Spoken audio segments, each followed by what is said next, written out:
Camille Walker is a JD. She's an attorney. She calls herself, identifies herself as a transformational strategist and mentor.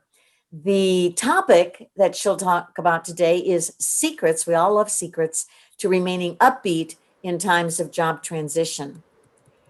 And her bio is for more than 20 years as an experienced attorney, Camille worked in the areas of disability and probate law. She discovered a passion for consulting with mid-career professionals experiencing burnout or those wanting to utilize their expertise and experience in a more meaningful way. She began chronicling the path that led her, as well as folks she worked with, to discovering what they really, really want. Camille is passionate about people knowing their true selves and how their relationship with work and money may be impacting their ability to flourish. Camille earned a degree in business from Texas Tech University and her law degree from the University of Houston Law Center. I know that her topic is going to resonate with very many of you who are kind of flailing around trying to figure out what you want to be next. So let's give a very warm welcome to Camille Walker. All right. Thank you, Kathy. It's so good to see you. So excited to be with you again. It's been a while and it feels so strange to actually show up, and I'm in my place, you're in your place, and we're not together in one room. I know I've been with you a couple of times over the years, and it's just a pleasure to be back, especially in light of where we are today. I think this topic is certainly relevant, not only for those of you that are in this season of transition, but also for all of us that are in this season of transition, right? Right. So really the first thing I want to do is just say that let's take what I call a temperature check. I think you're used to that. But anyway, while they get the technical part of this all together, because I'm certainly not the technical person, I really just want to, we're used to this, but let's take a temperature check. Let's just stop for a moment, check in with yourself. I'm checking in with myself to see where are you on a scale of 1 to 10. It's Happy Friday. We're here. We're present in the room, but how are you feeling? Check in with where are you emotionally? Where are you feeling on a scale of 1 to 10? If 10 is, you know what, I'm off the charts, excited, and 1 is not so great, where are you? Just want you to check in with yourself. Okay, I see a 7. I see some 6s. I see a 9. Yay. Okay. Jackie's a 9. All right. We've got Jim's a 9. We've got some 7s there. We've got 7, Julia.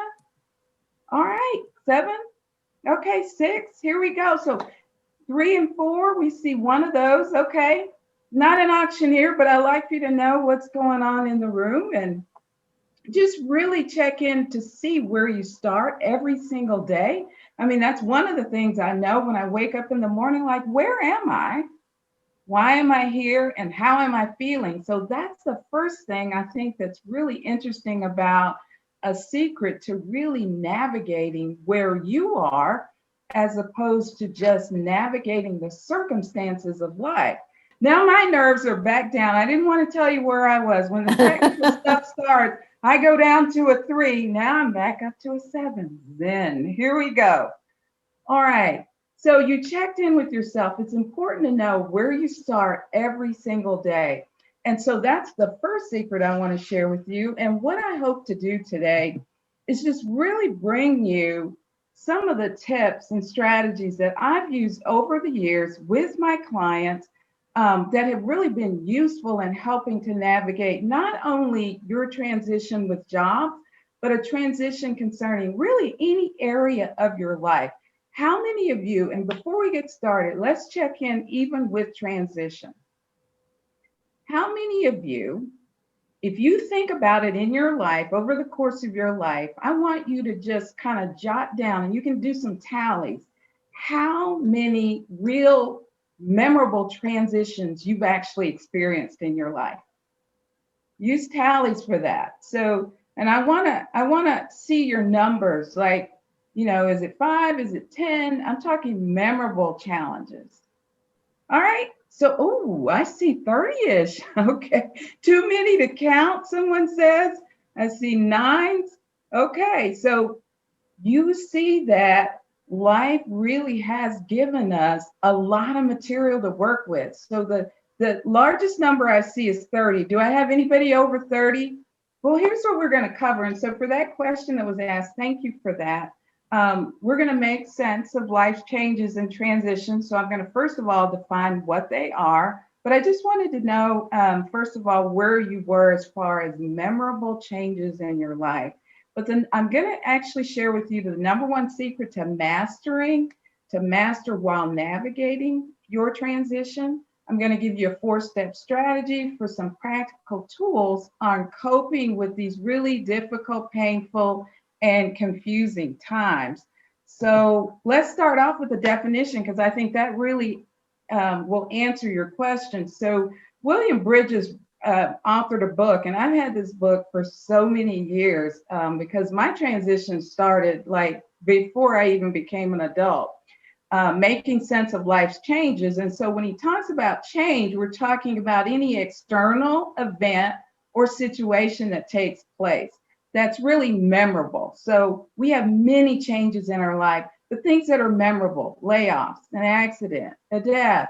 Oh, COVID-19 is actually a change, an external change that has gone on that really has rocked everyone's world.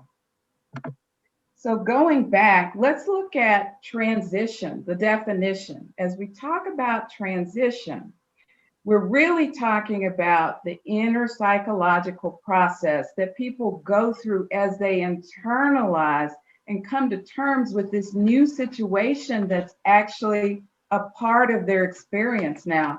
And so that experience can bring about a whole host of emotions, as we know.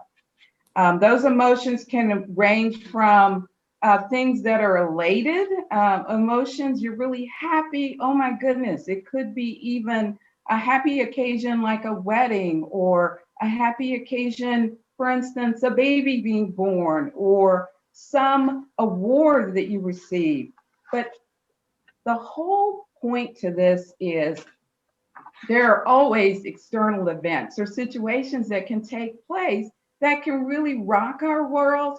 But there's also times in our life where we can recall things that rocked our world, even in a good way. So I want you to think about, go back to those numbers, and now let's break them down. Let's break them down into some external situations where you think, you know what, those are really memorable things that brought about some really feelings of uneasiness. I want to say a transition, meaning you felt really fearful, or you felt anxiety, you felt confused, or there was some pain. So take your little tallies and look at some of the things that have really been kind of uneasy things in your life. And then if you don't have to tell me how many, but I want you to think about a couple of those situations, how you feel now, or what you learned during that time. And do you remember any opportunities that you had to grow during those times? Do you have any good things that came about during those times? That, if you do, then you can begin to realize it's important that we learn how to navigate transitions, and there's a way to do it successfully. So there has to be some way that you can recall past events where, yes, you were perhaps fearful, or yes, there was doubt, or maybe there was even insecurity. But in those situations, you can see now that there were some growth opportunities. How many of you can see that? That there were some growth opportunities? Well, now let's go back to the present moment and let's talk about where you are today, which is why I took your temperature. We're so accustomed to that now. And in this season of coming out of that, it's important to know, where are you today? Where are you starting from? Well, unfortunately, if you're here today, you're starting from a place of transition. Now, we heard a celebration, and it was really nice to congratulate Julia for her new position that she's starting on Monday. Yay! Wahoo! It's great to know that there is the other side of that situation where there was a change, an external event. She went through a number of stages. It sounds like with different bridge jobs before she actually landed. But that transition that she went through, I could even hear when she talked about going to do some work in another state through the senses, that there was some real growth and there was beauty and there was opportunity. But while you're here, for the rest of you that are waiting in the wings for the same opportunity, let's talk about where you can go back to in terms of your identity to really begin to think, where am I? Now, this is one of my favorite slides. So this is you, this is me at one point in our life, right? We didn't come here with these experiences. We started as a child. But when we come here, we are really a little genius at work. Now, we're not sure how we're going to use our genius at that time, but we are a genius at work. And so, as a genius at work, I want you to think of yourself, or begin to think of yourself as possibly you're a problem solver, right? We are all problem solvers. So whether you have an employment situation or you don't have an employment situation, or you're building a business, seeing yourself as a problem solver will keep you in focus on who you really are in this transition. So whether you have a title that identifies what you do, like for me, I mean, I chose my own title. At first, I was given a title. It was attorney, and now it's more of a strategist, a person who works with people in life and business transformations. Whether that is something that you use as a title doesn't necessarily really mean that's who you are, but we're all problem solvers. And so that's the point to this. I want us to see ourselves as problem solvers. So where there's a problem, there's a solution, right? And we are here to actually bring solutions to the world. So we're all geniuses at work. We came here that way. We will go away that way. So seeing ourselves in that light helps to shed that really sticky place that we can get when we don't have a title. We don't have an identity. Maybe we're searching for that identity and we're not sure who we are without the job, or who we are without the business, or who we are without a situation in our life that connects us to compensation. So seeing yourself as a problem solver, we're going to use that later. Problem solvers are made to thrive, okay? They are made to thrive because they are problem solvers. And in this slide, when you look, you see that you are building your own ladder or your own puzzle. I call it puzzle pieces in our lives. The goal is success. Now, how you define success, that's up to you.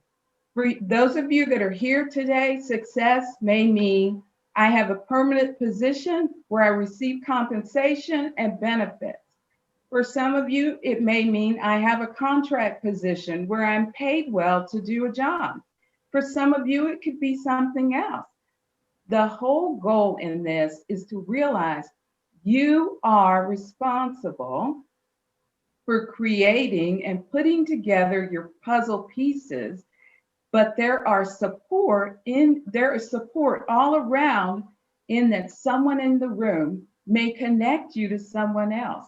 Kathy, Shannon, all of the people that are around you, even myself, we are all resources for each other, and we are your team to help you thrive.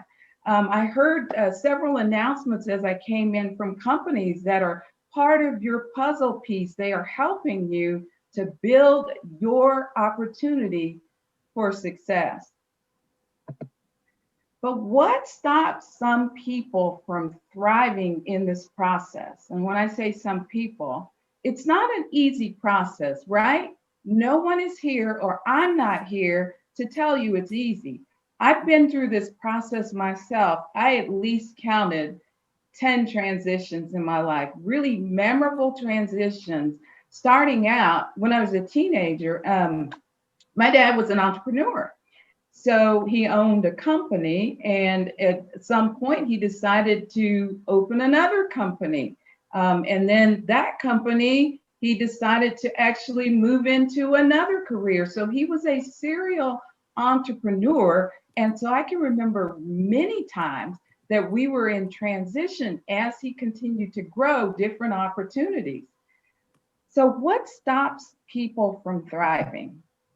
Well, here's one thing, and here is really the master key to navigating transitions successfully, I believe.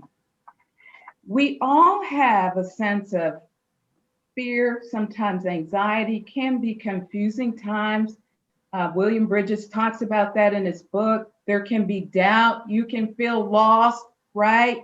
You can feel restlessness about where you are. But the number one strategy is learning to think a certain way. That term, think a certain way. While there will be emotions concerning it, there's a way to think a certain way. And we know that because thoughts bring about a feeling, right? If I say to you, and right now I want you to think about, how many of you have pets?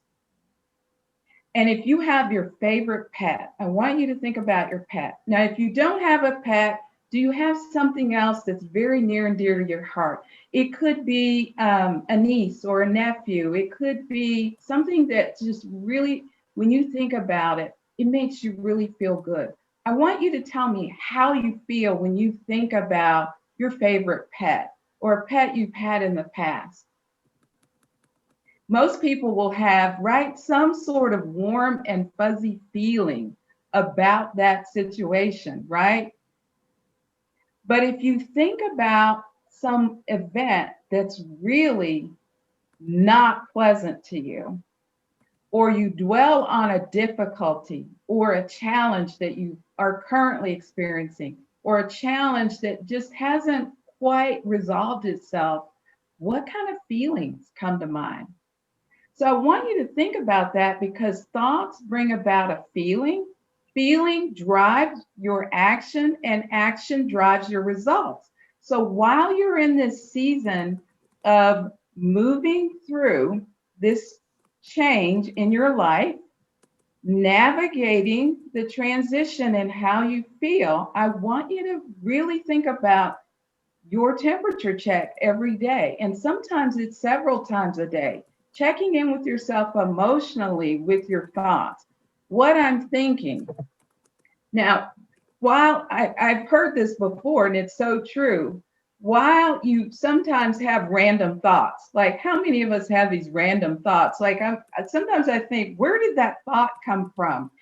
So it's like a bird with a nest. Like you can't control, right, the thoughts or the nest, but you can control how much of the poop you allow in the nest, right? So thoughts are like birds flying over, but you can control how long you will dwell on what's dropped in your thoughts. So if it's a thought that you want, then you can keep that thought. And if it's not a thought and it leads you toward fear, anxiety, and confusion, doubt, or restlessness, or even anger, then you have to decide what you're going to do with that, because you know it's going to bring about a feeling. That feeling will drive your action, and that will drive your result. So when I get up in the morning, I really have to decide which zone. How many of you love being in the zone? For those of you that were an athlete, this is really interesting. I wasn't an athlete, I was a wannabe athlete, but I want to be in the zone.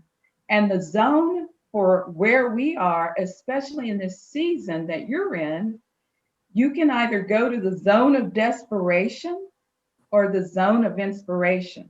Now, that's your choice, right? So your thoughts will lead you to the place of feeling a certain way, and you will take action based on that. So if you wake up in the morning and you think about how many rejections, say you've received several rejections, or really that's a not yet. So another way to look at that is a not yet, maybe next. So instead of calling it rejections, you can call it not yet. When you think of not yet, does that change your feeling from, oh my goodness, I was rejected again, another rejection, there's 50, how much time has gone by? So you see how it creates a different feeling when you couch the thought as not yet.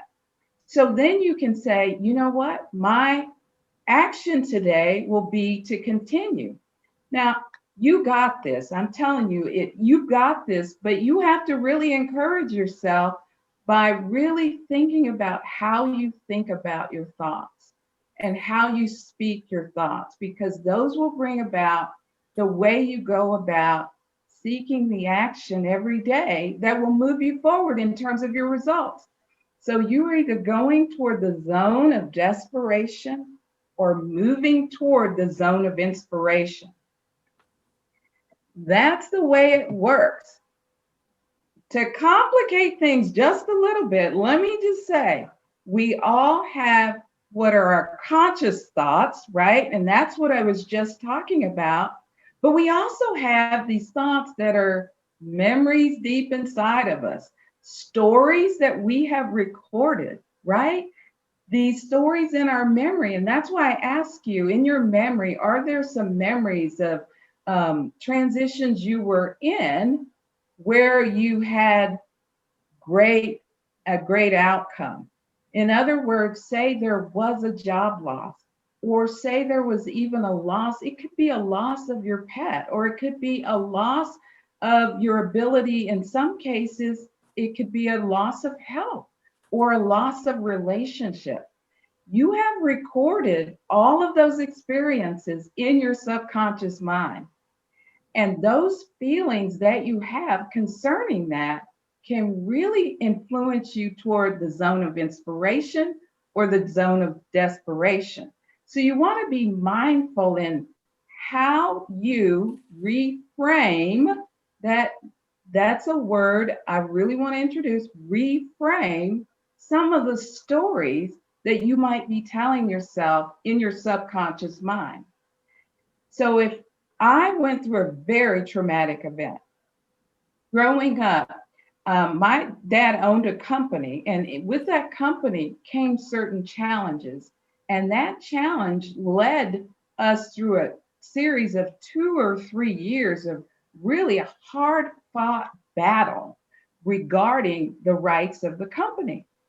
And through that time, I recorded that event. Now, whether I think I recorded that event or not, I recorded the event. So there's certain emotions that I had concerning that event. And as I sit here today, I think about how that story of, we actually ended up, by the way, I was single-handedly involved in closing one of his companies. Actually had to go about the process of learning how to do that. It happened over a period of time. That's how I ended up really realizing how resilient I was. I successfully closed the company, was able to salvage some of the assets from the company and move forward. And that's how I began my knowledge base on how to weather transitions. Who would have known? So that story was recorded. And when I went through it, of course, there were feelings of anxiety and stress, feeling lost. I was above my head, but I figured it out. And as I figured it out with help, other people came alongside me to help me weather that transition. So I've now reframed the story. Years past, I used to not talk about that story at all because I didn't want to drudge up some of the pain and the challenge of having to do that. But now when I talk about that story, there's really joy in expressing what I learned during that period. Actually, what I learned helped me become the person I am. And I'm sharing that story with you today for that purpose. It helped me become more resilient. It helped me become more resourceful. It helped me become more confident in my ability to weather transitions. So I want you to think about some of the stories through past transitions that maybe are uncomfortable for you, but you can find the place that you learned. You can find the place that you can call it a win, actually, because you're still here, right? So any of the transitions that we go through really serve that purpose.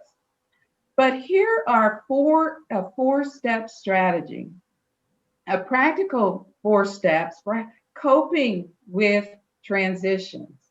So the emotional stuff is going to be there, right? That's normal. We're human. But this 4-step strategy I have found, and I want to break those down each step to give you some practical ways of how do you walk away from here today. And whether you use this with your job transition, or you use this with a relationship, or even health, or any other situation that may bring about a change as we have in the world, I hope there's something here for you that will actually help you to navigate successfully. So the first one is vision. The second one is connection. Third is growth. And then I want to talk a little bit about how to use meditation. So let's talk about vision. The first thing that I want to say about vision is no, you can't really plan, right? We can't plan sometimes for even next month. Who would have thought that we could plan for last year? But what you can do is get clear on your image. And so from the beginning, we talked about your image being go back to you're a genius at work. You are a problem solver. Problem solvers look for problems to solve. So your problem to solve right now is to secure a position, right, where you can utilize your best skills and talents, get paid well for those, and have benefits. So see yourself, get clear on that's the image. That's what's going to happen. It may not be in your hand right now, but as you begin to really nurture those thoughts, you can harness the power of how to remain focused if every day you'll get up, check your temperature to see where are you starting from, and really get clear on that image. Now, in between, there may be bridge jobs, is what I call them, or you're building the bridge with the puzzle pieces to get to the image that you want. But having that vision before you every single day when you wake up will actually help you navigate this period successfully.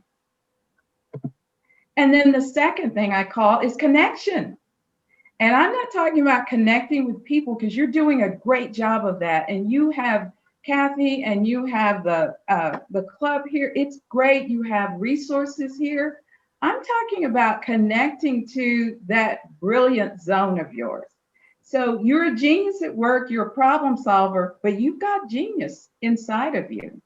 And one of the things I know for sure is when I have been in a transition, and even with my clients, I have looked for opportunities to still utilize the genius you are. So what are you a genius at doing? What can you do for long stretches of time where You're not tired or bored. What work do you do that doesn't seem like work?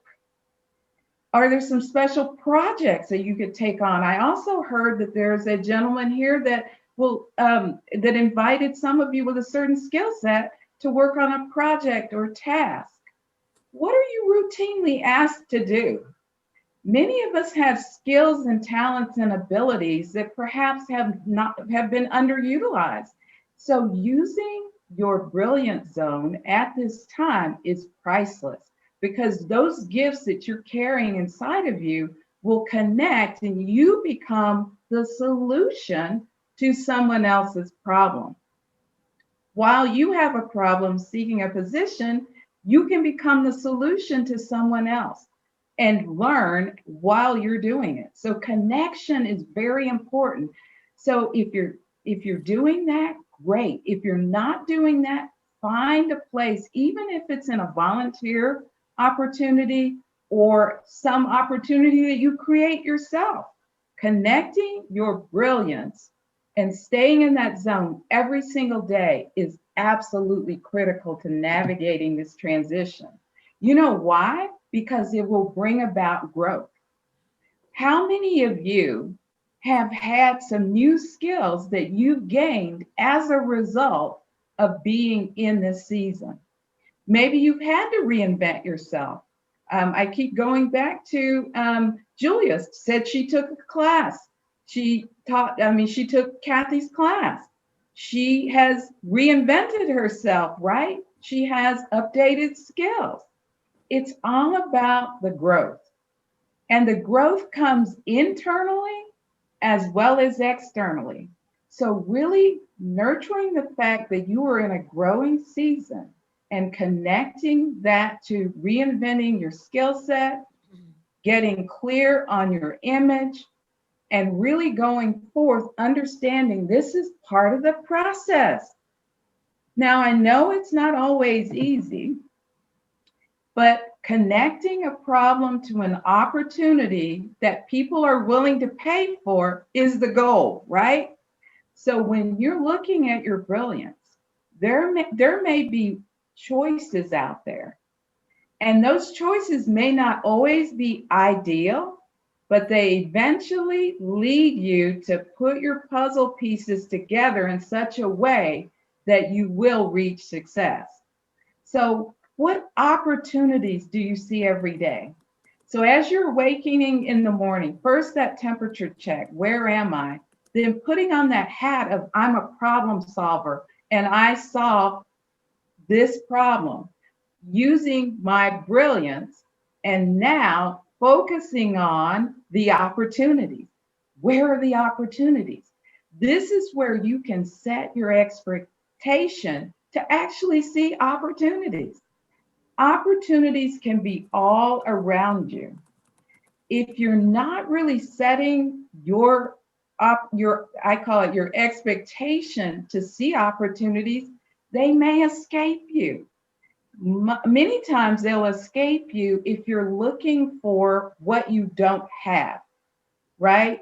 What you don't have. I don't have a job. I don't have, and it's always going toward that scarcity of what you don't have.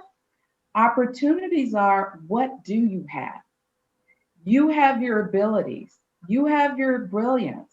You have the fact that you are a problem solver, and there may be opportunities and choices out there. So every day is about looking for opportunities. For those of us in business, it's an everyday thing. But now that I think back, there's an opportunity, even when you're employed, to look for more opportunity. So even when you secure your next position, it's still the same thing. You're always looking for opportunities and connecting problems with solutions, and then opportunities with compensation. Brings about choices, more choices. So seeing those is important. So now, with all of that said, are you ready for a couple of tools?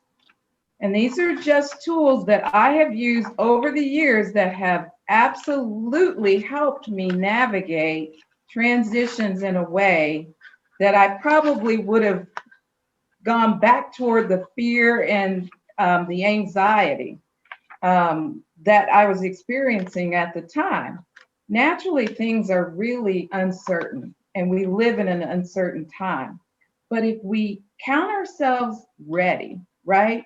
At least ready to give ourselves the opportunity to practice some skill sets that can really propel our ability to thrive. That's the goal. It's to thrive. Even in a situation where you're in growing, it's an opportunity to thrive. So I just want to leave you with this. I heard this years ago, and I remember it very vividly where I heard it. You can practice the art of gratitude or gratitude. How many of you have a regular gratitude practice? I know books have been written about gratitude. There are people that actually, believe it or not, study gratitude. Like there's a professor, that's all he does is study gratitude. And when he talks about gratitude, he talks about the benefit of gratitude.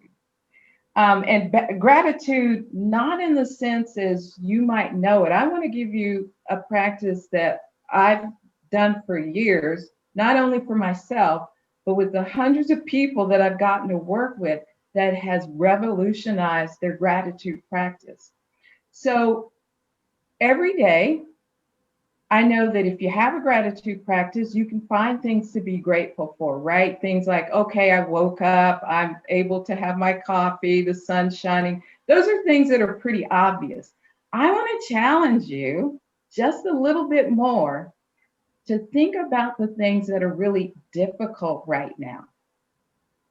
If you can think of 2 or 3 things that are really difficult for you right now, I want you to write down, I'm so thankful and grateful for, and list those things. Like 2 or 3 things, really, really quickly. I'm so thankful and grateful for. This is a new way to really navigate challenges. So it's really easy to be thankful and grateful for the sun, right? It's really I can be thankful and grateful for a cup of coffee, but is it really? Can we really be thankful and grateful for a challenge? So it could mean I'm really thankful and grateful for this challenge of having this time to reinvent myself because I know that things are going to work for my good. You see how I couch that? I'm so thankful and grateful. For me, I'll give you an example of where this really came into play. For 20 plus years, I practiced law, and most of it was sitting at a desk over a computer, typing, researching, writing, or even if I was in court, it was sitting, typing, writing. And at a certain point, I began to have this pain, and the pain was in my left leg. I thought, what is that? And then the pain moved into my arm, and then it was my neck. And I immediately thought, what's going on? And so I went to a chiropractor, and he indicated to me, he said, over the course of years, you have sat with a certain position and your neck is now not aligned. And because your neck is, did you ever have any pain in your neck? And I thought, well, yeah, I had pain in my neck. Those judges that I have to deal with every day. And he said, no, that's not it. When you have the pain in your neck, how did you treat the pain in your neck? I said, I ignored it. He said, how long did you ignore it? Well, I ignored it over a course of years because I thought I've got work to do. Well, ignoring it over the course of years, actually the source of the pain was down in the leg, but the source of the problem was really the neck. So because I didn't give it any attention, it all of a sudden turned up and I had to give it some attention. So I had a year-long where I had to go in every week. And of course, I still go in now, but I had to go in every week for him to correct the problem that I had allowed to happen over years. So I can say, I'm so thankful and grateful for that pain in the leg that clued me in that I had a pain in the neck that was causing me great pain, but is now a source of why I move around. So more movement now. I get to move around, I get to stand and work, and I'm grateful for that. But you see how I did gripe over time about the pain in my neck, and the pain became more. And now I'm giving gratitude that that pain in the neck led me to be able to live and not have the pain anymore. So gratitude is the most powerful way that you can navigate these challenges and see the good that will come as a result. All right, so you've got your 3 things that are really hard. I want you to take a minute, and I hope you did, to couch that in terms of what you're grateful about that's difficult, and seeing it working out for good. If you haven't already, it will. If it has in the past, then you know it will now. And then finally, are you ready for the last practice? So this is not a postcard. This is me. I took myself out of the photo, but I was in Boca Raton, Florida. I was on my way down for a visit, and we stopped at the beach. And as I look at this photo and know that it's real, I can remember, and I'm sure you've got vacation photos, right? You have times, and maybe it's not the beach, maybe you love the mountains, or maybe you love just hiking trails, or maybe you love gardens where you see beautiful color, and wherever you like to really feel what's going on in the atmosphere. I want you to pull out your favorite vacation photo. And I want you to go there for just a moment. So go with me to the beach for now. Let's go to the beach. That's one of the safe places we can go now, right? I want you to look at that sand. I invite you to walk with me on that beach. Take your shoes off first. I want you to take your shoes off, and I want you to feel the sand as you walk through that white, gentle sand. I want you to feel your footprints as you walk along beside me on the beach. And we're just having a conversation. We're not having a conversation that's serious, but we're just really having a conversation about the beauty of where we are. I want you to look at those waters. We glance over at the waters, and I'll ask you, what color do you see? Do you see aqua? Do you see light blue? Do you see any royal blue? I want you to also look at the sky. Look up at the sky. Now you'll need some shades for that. You're going to need some sunshade because the sun is shining brightly. That's why everybody has an umbrella. Do you feel the sun on your skin? I want you to feel it on your arms. I want you to pretend you already have your sunscreen on, but I want you to feel that sun as it glistens off your arms. I want you to feel the warmth of the sun as it's warmed up that white sand. I want you to look at the waves with me. How are the waves looking? Do they look like you want to go in? Can you hear the water, the waves as they crash against, they come in and then the tide, it goes back out? Do you hear that? Do you hear that? Even over our conversation as we're walking along, do you hear what that's like? Now, I want us to find a place that we can sit down underneath an umbrella. And we call over, there's a cart. I see a cart coming while we're on the beach. Yeah, that's somebody with our favorite drinks. So we flag them down and we ask them, can I have my favorite drink? And then the drink is prepared. I want you to take a sip of what your favorite drink is. I know what mine is, and you're my special guest, so you can have any drink that you want. Take a sip. What's that like? When you take that sip, that first sip, isn't it refreshing? Feel that going down.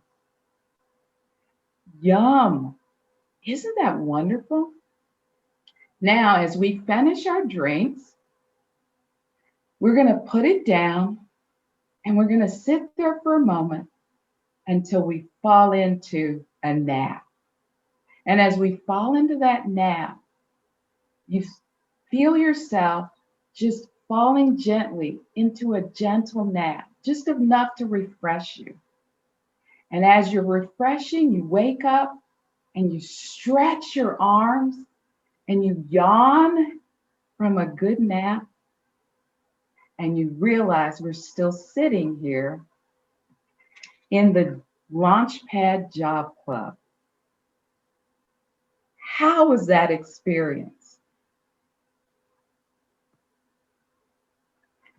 Were you able to go with me with that guided visualization? I don't know about you, but when I think about meditation, it hasn't been something that has come easy for me, but this guided visualization has really helped me to go back in my memory to places that were really pleasant in my life. I remember the day I was there. I remember who I was with. I remembered what I did. But I also now will have a new memory of how I got to walk on the beach with each one of you and share with you this exciting time.